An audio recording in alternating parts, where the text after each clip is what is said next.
Warning, this podcast contains spoilers.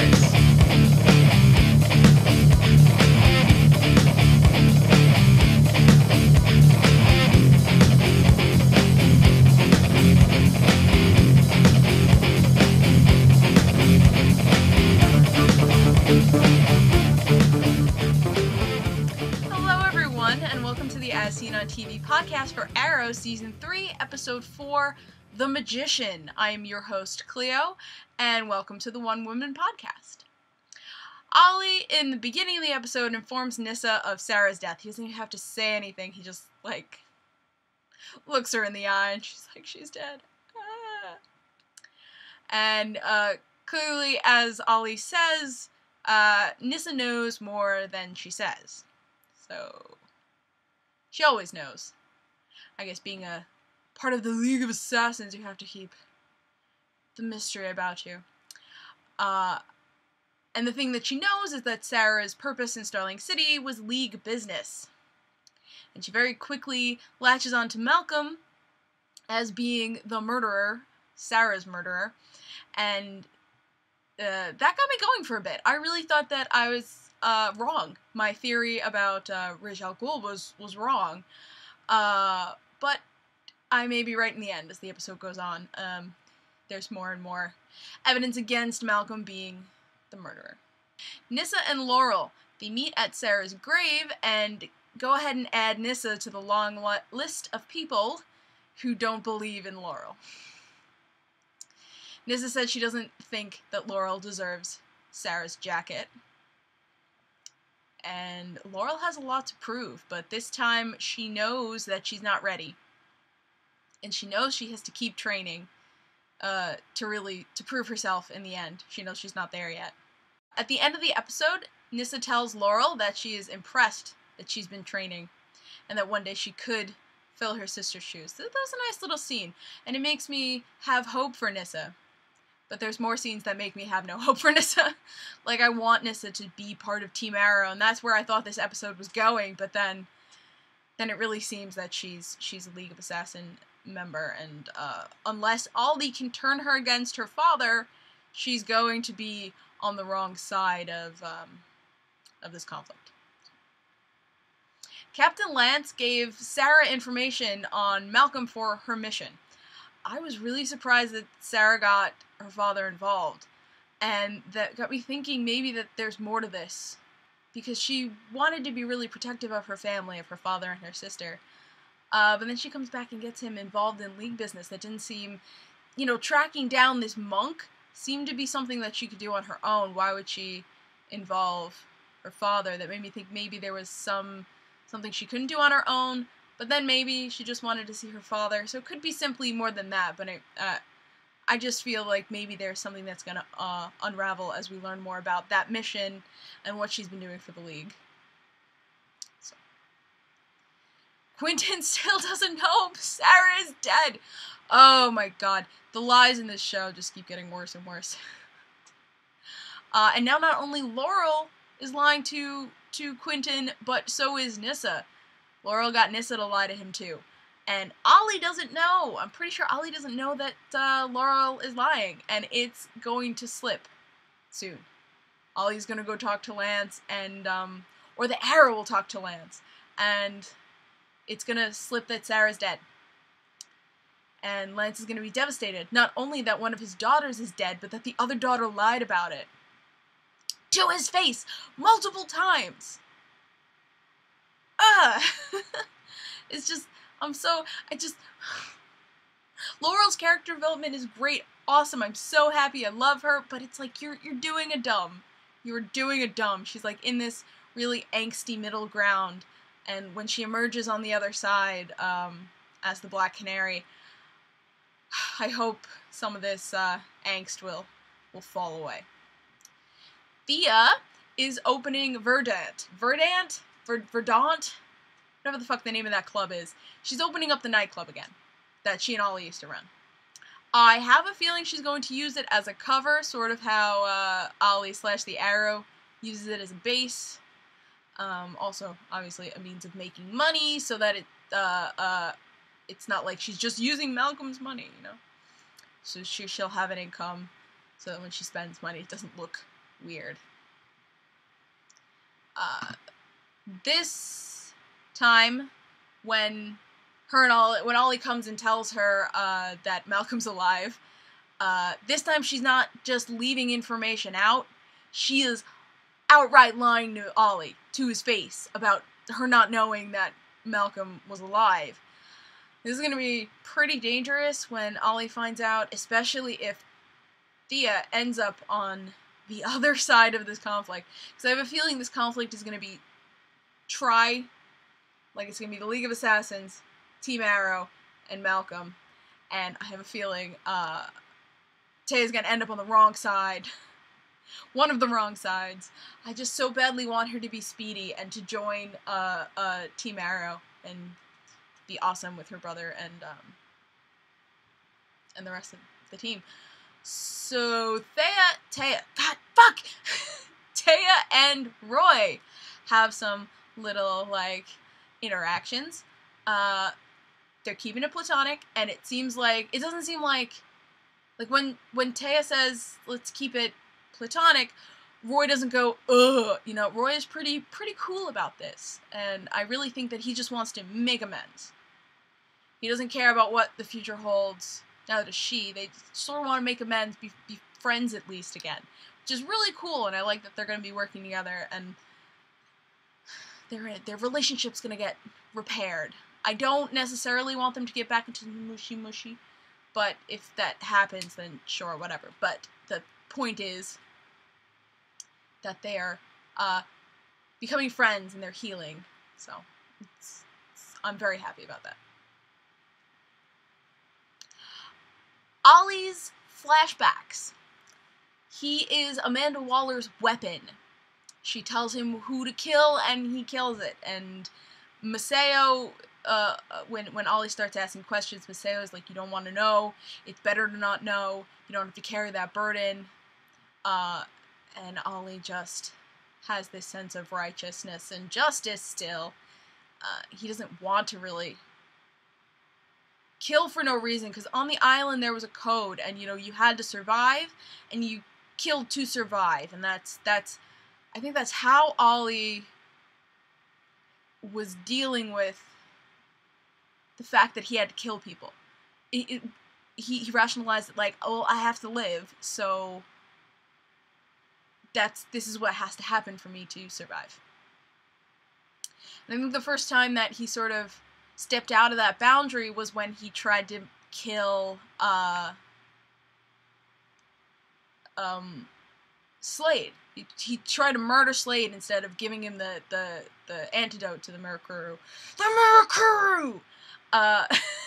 So that was his first rage. That was his first attempted kill for a reason other than survival. And I think he learned from that that's a dangerous thing to do. And now he's being used by someone else to kill. He's not liking it. But the guy he killed worked for Ferris Air. Now, this is not the only Ferris Air little reference that we've had in this show. And actually, they had a reference to Ferris Air in The Flash. The very first, this is not a spoiler, don't worry. Don't worry, I'm not going to spoil The Flash for you if you haven't watched it yet, but you should. Go watch it, it's really good.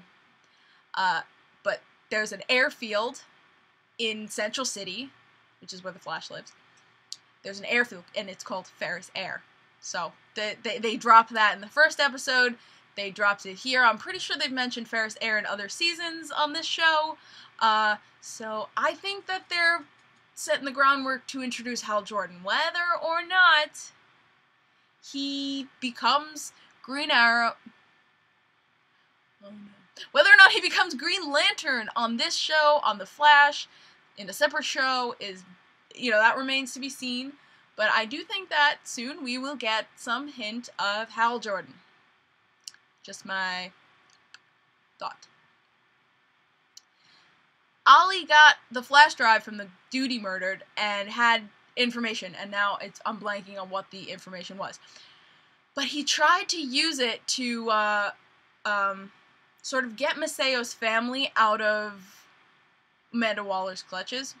I don't think it worked, but I think it's definitely going to set up for Maceo's family to, like, sort of get closer to Ollie and really be like, okay, he's looking out for us. He's not just some guy we're saddled with. He's a good guy. And I think he's definitely going to start changing Maceo's outlook on being wrapped up in Argus and in Amanda Waller's clutches. But also at the same time, I think he's going to get one of them killed. Either Maceo or his wife. I hope to God it's not the kid. But I think Ollie's going to get one of them killed, and that guilt is going to ride with him for, you know, for a long time.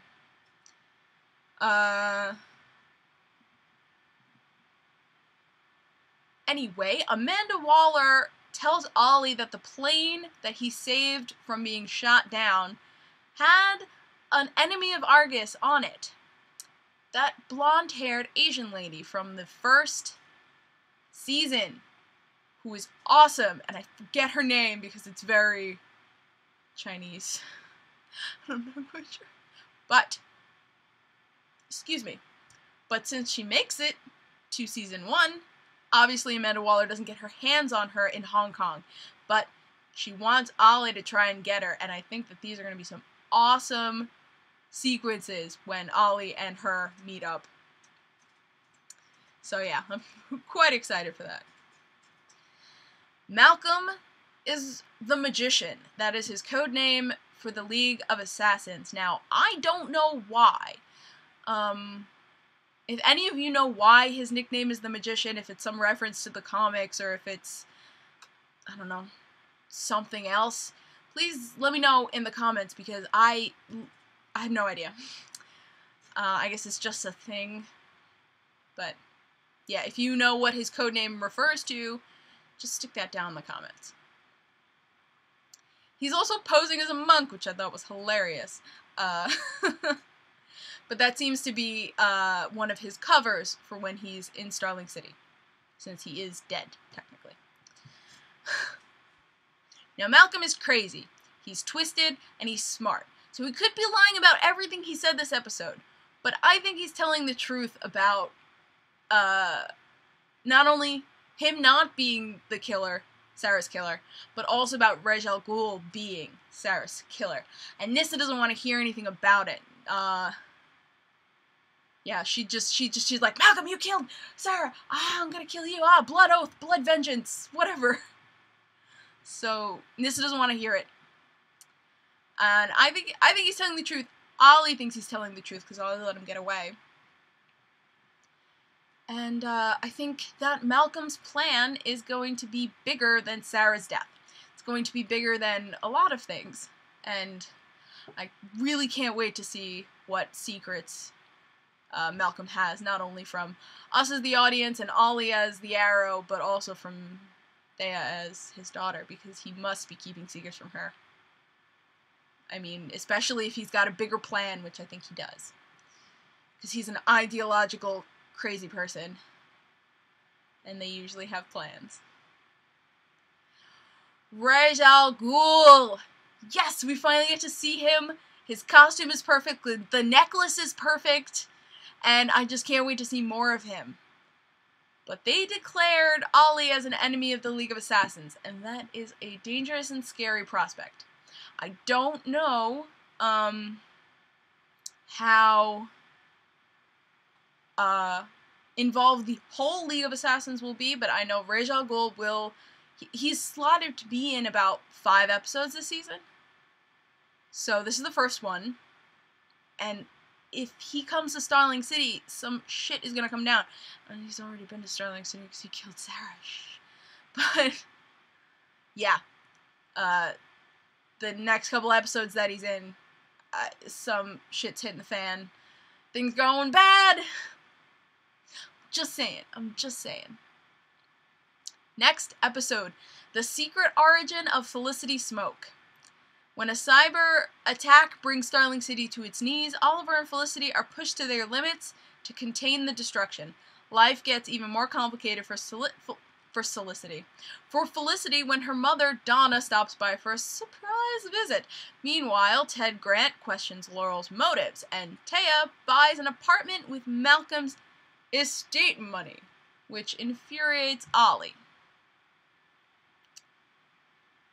I don't know why her buying an apartment would upset him. I guess maybe it's just because she's using Malcolm's money. But this episode is going to be a lot about Felicity. They had a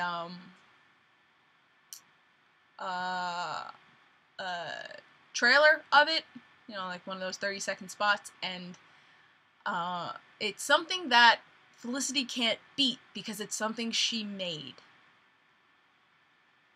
It's a virus or whatever she made 5 years ago, I assume when her talents were not being put in a good place, which happens when you're a young genius, which she was. So her past is gonna come bite her in the ass, and it's gonna mean a lot of mayhem and destruction for Starling City.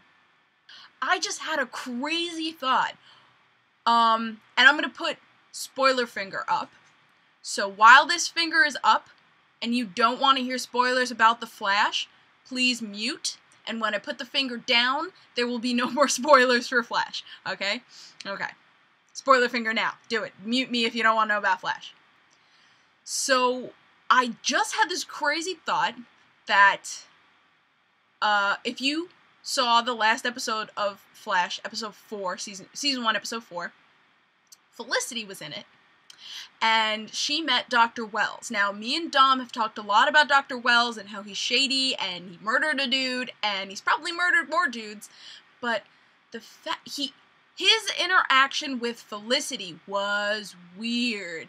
He said, "Oh yes, I know about you, I've been following you, you graduated with MIT, blah blah blah, you're a genius, I know exactly who you are." And, oh no, the finger's still up. And he just seemed to know a lot about her. So I'm thinking he is behind her virus getting out. And he is somehow using her. I don't know what context, but episode 8 is supposed to be when they're crossing over Arrow and Flash. Episode 8 of Flash is called The Flash versus the Arrow.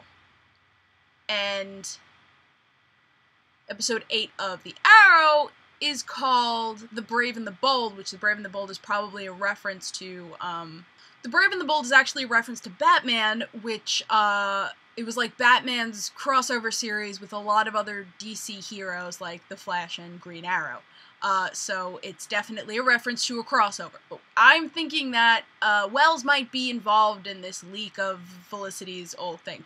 Okay, done talking about Flash. Spoiler finger down. You're safe. Don't worry. I'm